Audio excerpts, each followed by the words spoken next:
A lot of pastors offer counseling appointments, but the research on that will shock you. Hi, I'm Jeremy.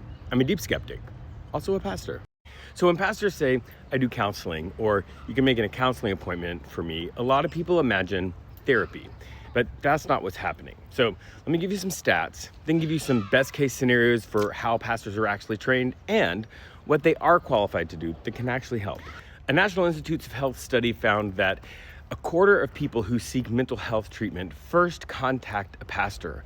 But the troubling thing is that over half of those people only ever see a pastor. Now, Lifeway research has repeatedly found that the people who are pastors who offer pastoral counseling are generally from more conservative traditions, and that those people that offer that have less training and a much smaller referral network.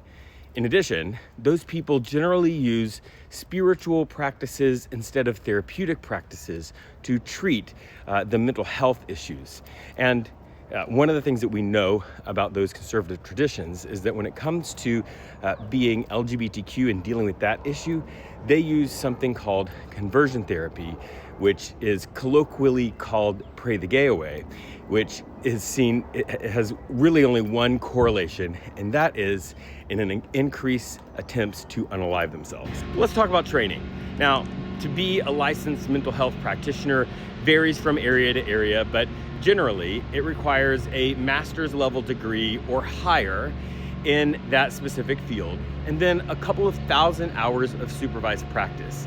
That is not what pastors have. A lot of pastors don't have graduate level training. They go to a Bible college or less. But let's talk about best case scenario. Now, a significant percentage of pastors in America have something called a Master of Divinity degree. That's what I have.